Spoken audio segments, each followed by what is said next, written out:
As we continue our slow and systematic look at Paul's description of God's wrath, this morning our focus will be upon ourselves and a big part of what our part is on the inviting of God's wrath upon us. No action that people do, or very little action that people do, is born out of just reaction. Most of the things that we do are born in our mind first, and then later become our actions.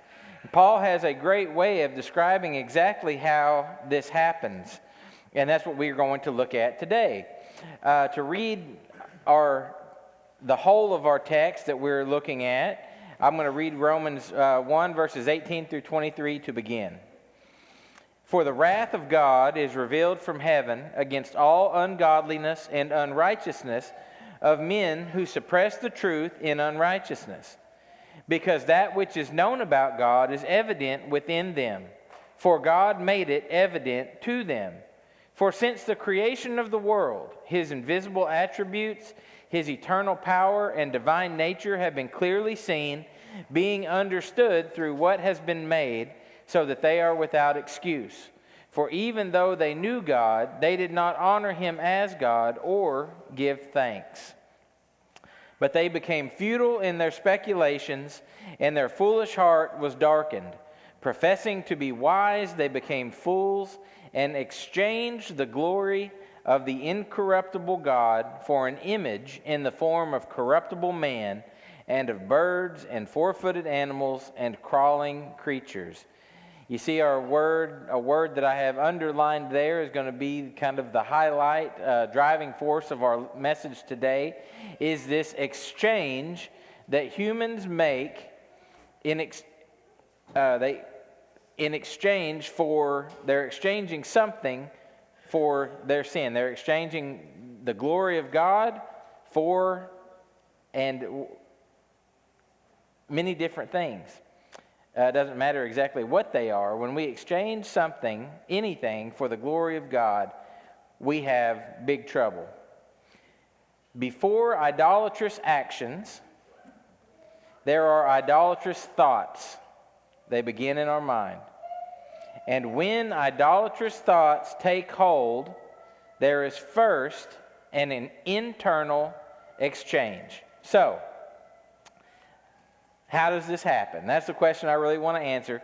How does it happen that this internal change, where do all these things begin? Well, Paul, as we read through our text this morning, Paul is going to help us understand that. First, if you'd like to fill out your outline, our first one here is ungodly origin. So we begin with how Paul begins, verse 21. For even though they knew God, they did not honor Him or give thanks. Now, we've talked about that over the past couple weeks, about how this is not a sin of what we would call a sin of commission, which means when we know what is right, but we choose to sin. This is a sin of omission. We know who God is, but we don't honor God. Now, this is a sin that we're also all guilty of. If you ever have enjoyed blessings from the Lord, but you have not honored God, if you've not thanked God or been grateful to God for the things that you enjoy, and which of us are not, who among us is not guilty of that, that is called what we call a sin of omission, where we know the good that we should do and we do it not. As I was working on this, I couldn't help but recall on more than one occasion conversations that I had with Marvin Klein, where Marvin explained to me that one of the scriptures that haunted him the most, one of the scriptures that never left his thoughts, was James chapter 4, verse 17, where it says, He who knows the good that he should do, anyone who knows the good that they should do and does not do it, to him it is sin. Now, Marvin said to me, when we discussed that a couple different times, he said, who of us gets off the hook on that one? Of course, I said, well, we never do. And he said, when you look around, there's always things that we know that we could and should do that are good things to do for the Lord. He said, so on some level, we're always guilty of not doing all the things that we could and should do to honor God and things that we see around us. And Ezekiel chapter 16, verses 49 and 50. Ezekiel, I don't know if Paul had Ezekiel in mind when he wrote these things, but Ezekiel talked in a very similar way to Paul. To those exiles that Ezekiel was speaking to in Ezekiel chapter 16, out in the countryside of Babylon, Ezekiel said these words, "Behold, this was the guilt of your sister Sodom." And if we just stopped right there, we'd say, oh, I know what the guilt of Sodom was. That was sexual immorality. That was the guilt of Sodom. And that was the great sin of Sodom. Well, no, that was part of what the people ended up going into. However, that is not where sin began. The sin began in ways that may have seemed a lot more subtle. What was the guilt of your sister Sodom? She and her daughters had arrogance. They were prideful. What do we do when we're prideful? Well, we put ourselves or we put something else in the place of God. Think of it in the opposite way. When we have arrogance, we cease to humble ourselves before God. And that's the beginning of, I would argue that's the beginning of every sin. However, so these are the sins of Sodom. They had arrogance. They had abundant food. Now, who here has abundant food?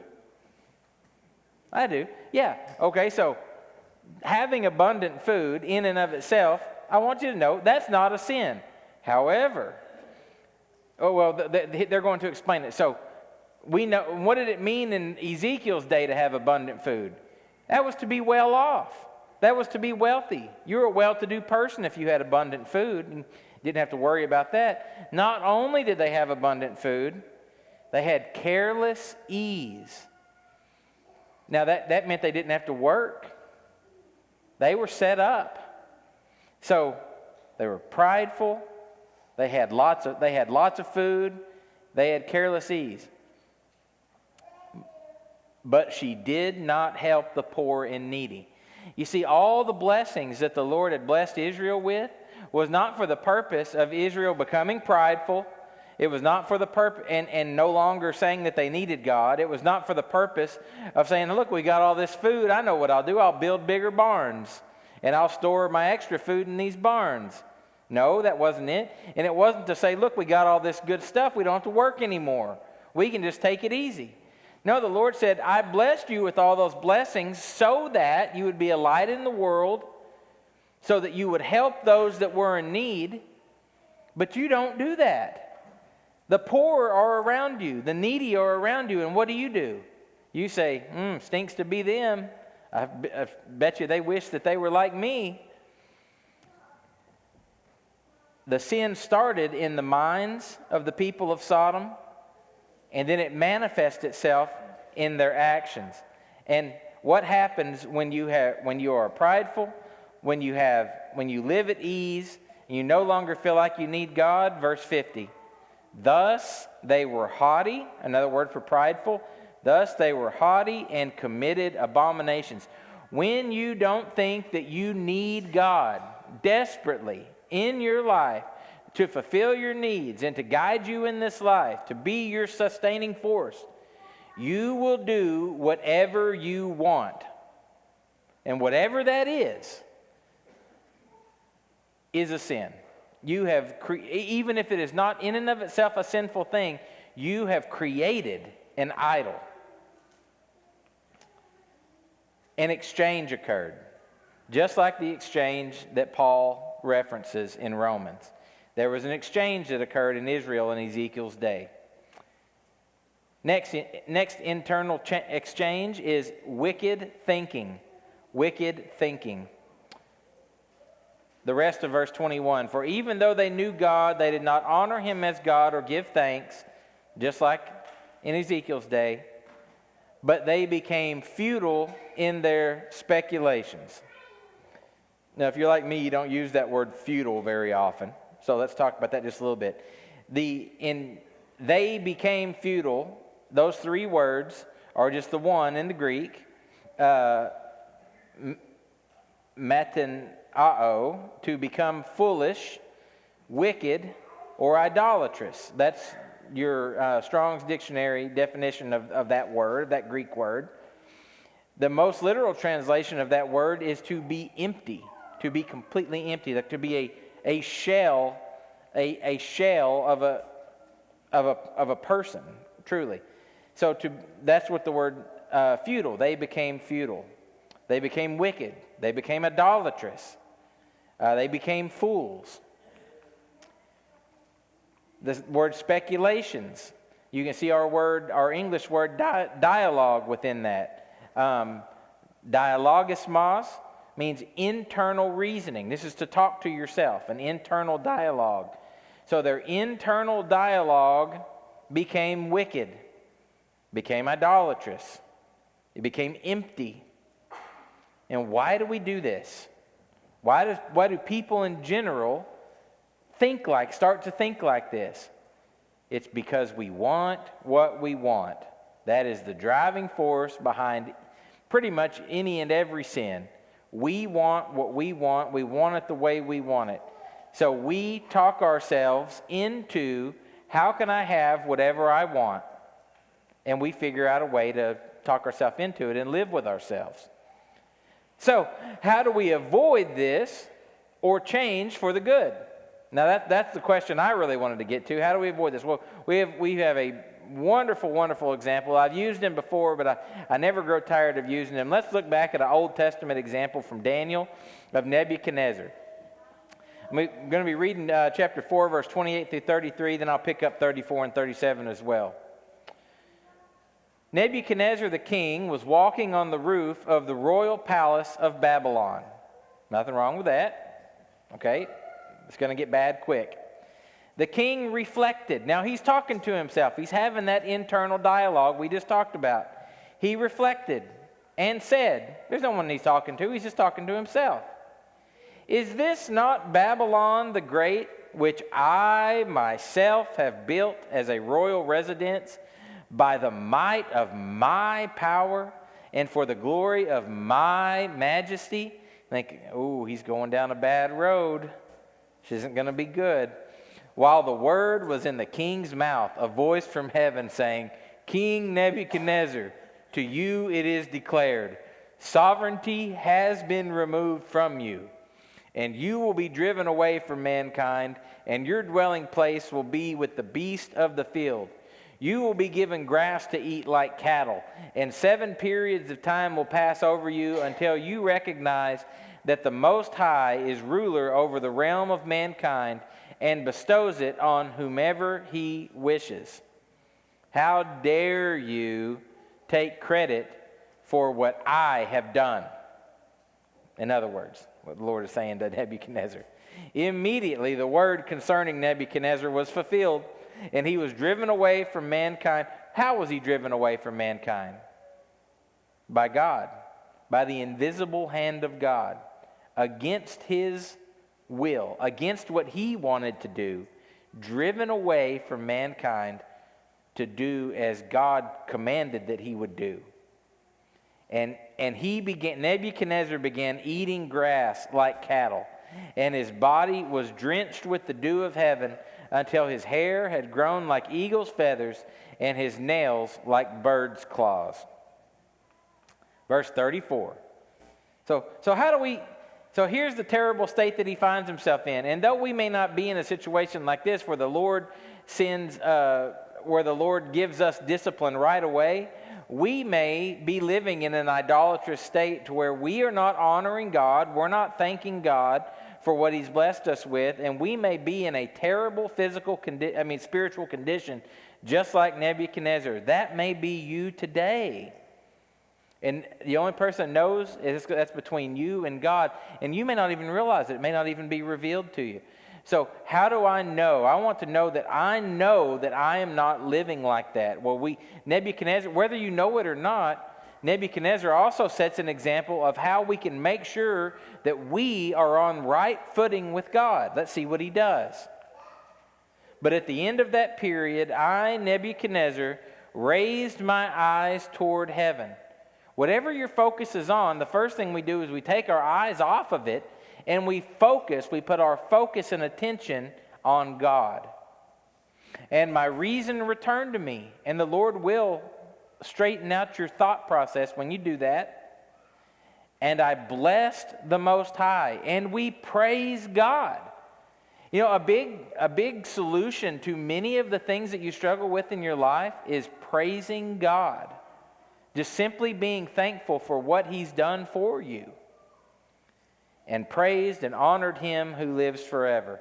Skipping down to verse 37, Nebuchadnezzar continues. Now I, Nebuchadnezzar, here are the things I do now. Here is what makes up my life now.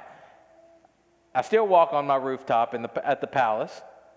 He's still the most powerful king walking on the face of the planet. But here's the new me. Here's the born-again version of me. Now I, Nebuchadnezzar, praise, exalt, and honor the King of heaven. Is that a picture of you this morning? Are you a person who praises, exalts, and honors the King of heaven? For all His works are true and His ways just, and He is able to humble those who walk in pride. Don't set yourself up. Don't put yourself in a position where the Lord needs to discipline you, where He needs to humble you. Because Hebrews tells us those He loves, He disciplines. And He will do it. And He can do it. Hebrews goes on to say, and like when we were kids, we didn't enjoy the process. You won't enjoy it at the time. Someday you will. But let's honor and praise God for who He is right now so we don't have to experience that. The next internal change is a darkened mind. A darkened mind. The rest of verse 21. For even though they knew God, they did not honor Him as God or give thanks, but they became futile in their speculations, and their foolish heart was darkened. Well, what does that mean for your heart to be darkened? Let's explore that a little bit. So I don't honor God, and I'm ungrateful. That's what Paul says. When I don't do that, that means my reasoning, my internal conversation I have with myself becomes wicked, and then he adds, my thinking becomes covered in darkness. Well, Jesus had some things to say about that. He used the same analogy with light and darkness. Matthew chapter 6, 22 and 3, as a part of the Sermon on the Mount, Jesus said, the eye is the lamp of the body. That's kind of a weird saying, isn't it? The eye is the lamp of the body. Those of us who know like physiology type stuff, we're like, that doesn't really make sense. That doesn't seem like a right thing. Jesus is using an analogy here. I want you to understand that. It's not a literal speak. The eye is the lamp of the body. So then, if your eye is clear, your whole body will be full of light. So what's he getting at here? But if your eye is bad, your whole body will be full of darkness. If then the light that is in you is darkness, how great is the darkness? So he uses this analogy and he talks about the eye. Now this word clear that he uses, haplos, the most literal translation of that is single focused. So if your eye is clear, or if your eye is singularly focused. Well, singularly focused on what? Well, singularly focused on the glory of God. Singularly focused on God Himself. When you are singularly focused on God, Jesus says your whole body will be full of light. We'll talk more about what it means to be full of light. What kind of light? Well, Jesus himself. Well, John says in John chapter 1 that Jesus is the light of the world. Jesus himself says that he is the light of the world. That's the kind of light we're talking about. It's the kind of light that we experience in the first chapters of Genesis. In Genesis, where if you notice in the beginning that there was light when the Lord said, "Let there be light," and then on down the line, the Lord creates the sun and the moon and the stars. There is light before God created the lights that we see. The light is the Lord himself. Light radiates from the Lord. The Lord is light in that sense. And Jesus says, "I am the light of the world." When you're singularly focused on God, when you're singularly focused on him, your body will be full of light. But if your eye is bad, there's one of your most common words you'll learn in the Greek, poneros. That word is evil. It is in your Bible innumerable amounts of times.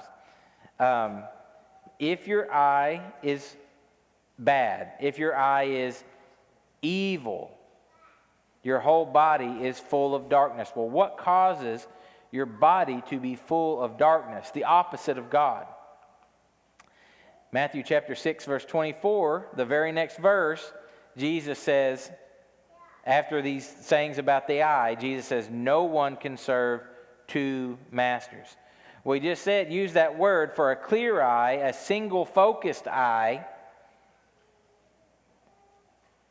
then you will be full of light. But if you try to focus your eye on God and you try to focus your eye on something else, you've created another master. That's the picture that Jesus is trying to create for us to understand the danger behind about having another master. And Exodus chapter 20, verse 3, the first and greatest of the Lord's commandments, "You shall have no other gods besides me." You must be singularly focused on me as your God. You cannot have other gods. That's the whole point of what Jesus is talking about. It's the whole point of what the Lord was talking about when he gave that first commandment to Moses back in Exodus. 2 Corinthians chapter 4, verse 6, Paul adds to the discussion using the same type analogies. Paul says, "For God, who said, 'Light shall shine out of the darkness,' is the one who has shone in our hearts to give the light of the knowledge of the glory of God in the face of Christ." Inside of you and me is no light, none, until God shines into our minds. Now, hey, wait a minute. Paul said, use the word heart, but you got to understand, to a Jew, when the Jew used the word heart, they meant mind. They just thought differently than we did. So when they said heart, they mean what we mean when we say our brains, but you just got to keep that in mind when we read these things. But until God shines in our minds, and there's a word that we know what that word means, enlightens us. When we're enlightened about a subject or subject matter, we know about it, we understand it. What I'm trying to convey through Paul's words here, is that until God enlightens us, we have no enlightenment. There is no light in us without God. How does this happen? He shines, the Lord shines, we look. That's it. The Lord shines, we look. Our part is to look. God's part is to shine and enlighten. If we want to see, we'll see. That's your test this morning. If you want to know about God, if you want to understand Him, if you want to gaze upon His glory, He will allow you to do so. He will enlighten your heart and mind. But if you don't want to, we won't. I want you to understand this, that faith will always be required. Faith is always required. That is the step that the Lord takes us all the way to the edge, and then He says, I'm not going to give you every single thing you want, every single evidence that you want, Wes. I'm going to give you enough evidence. I'm going to give you enough light to believe and to follow me. But then you're going to have to take a step and say, I believe and I will follow. And that step that you take, that is the step of faith. No greater way that we demonstrate our faith in the Lord than in our obedience to the things that He commands. I hear people say that they love the Lord. My first thought, and it's just the way I've trained myself, and when I say that I love the Lord, my first thought that I even have to myself is, don't say it, Wes. Prove it. Prove it. Show God that you love Him by listening to Him, by doing what He says, because that's proof. That's proof that, that He loves me, or that I love Him. 1 Corinthians 13:12, Paul says this, for now we see, and we're going back to that analogy of seeing, okay? For now we see in a mirror dimly. The King James Version says darkly. They're both bad translations, I'll tell you that. Dimly, darkly. But then, face to face. What is that? What do you mean, and then? Someday you will face the Lord, face to face. Now we don't, but someday you will. Now, I know in part. You know in part. We know the part that God has revealed to us. He hasn't revealed all things to us, so we just know part. But then, someday, I will know fully. I will have full understanding. What a wonderful thought that is. Just as I also have been fully known. And who fully knows us? Only one. You don't even fully know yourself, but God fully knows you. We see, Paul says in verse 12, we see the analogy of the eye again. Dimly, the reason I say that that's not a good translation, the King James darkly is also not a good translation, because the word, and you'll see another word you'll recognize there, enigma, where we get our word enigma, which is kind of like a riddle or a puzzle. We see, as Paul says, we see in a mirror opaquely, or in kind of a puzzle, like we can see. You understand, in Paul's day, mirrors were not made of glass. Mirrors were made of steel, pressed steel and polished to the point where you could get a rough kind of an idea of what you looked like when you looked in it, but you really had to work hard to make out what you looked like. And Paul said, that's what our vision of God is like. That's what our vision of the glory of God is like. We can see it dimly. We can see it roughly. But we can't see it that well. What obscures my vision of God's glory? There's two things that obscure my vision of God's glory. The first is He does.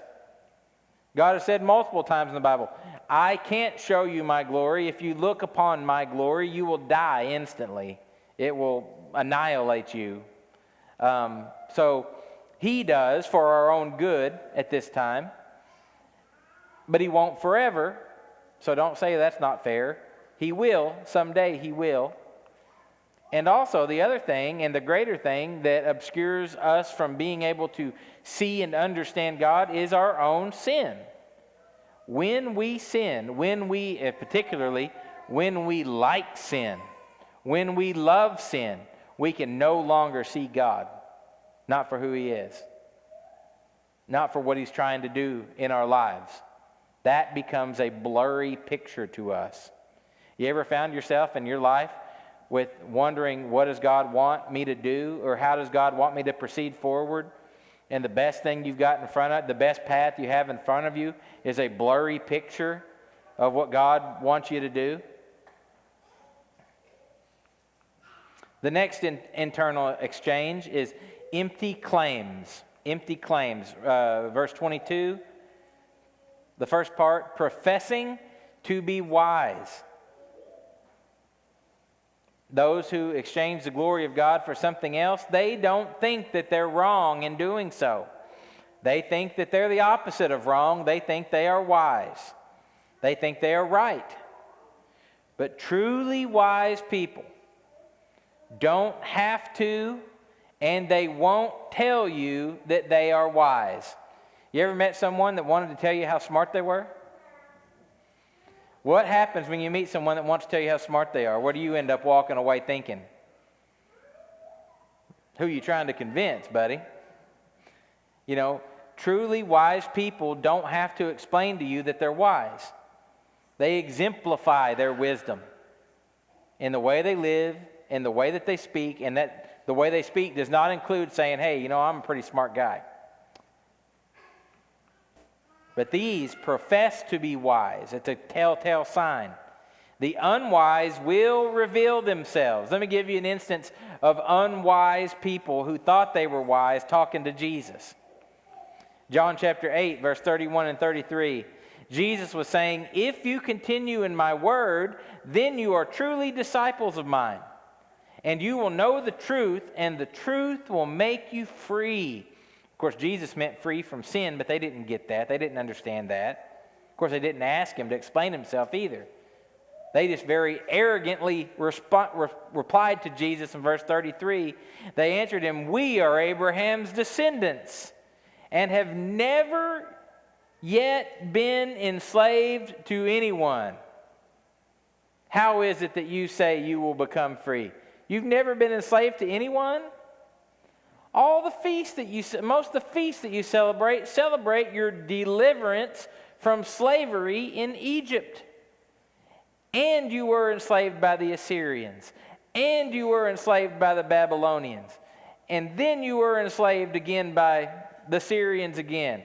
And you've been enslaved over and over. And you are currently a slave nation.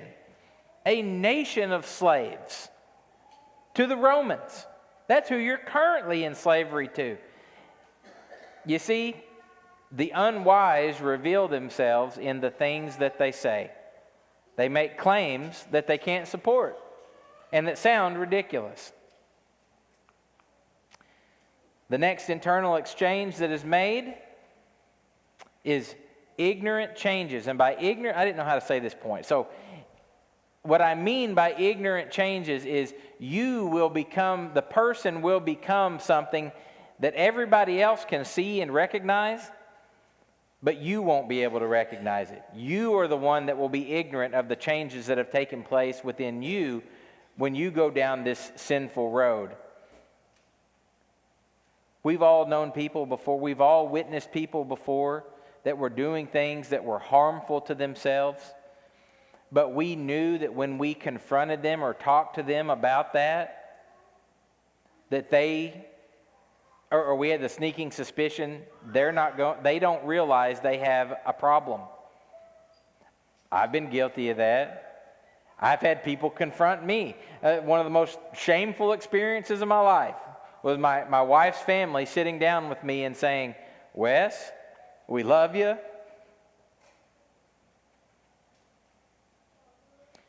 We think you have a problem. Well, this is one of the rare occurrences in my life where my problem had advanced to the point where I knew it too. I was no longer ignorant of it. But I was ignorant of it for a long time. But it had advanced to the point where I wasn't ignorant of it anymore, but knew I was in big trouble, that I'd gone down a wrong road for a long time. The rest of verse 22, Paul says, professing to be wise, they become fools. They become fools. They think they're wise, but this is what they are in reality. The Greek word, moreno, literally means when it says they become fools. Here's what Paul says in the original language. Professing to be wise, they lose their flavor. They lose their flavor. Isn't that an interesting thing? Well, it's kind of lost in translation to us a little bit, but they would have known exactly what Paul meant. They're not savory anymore.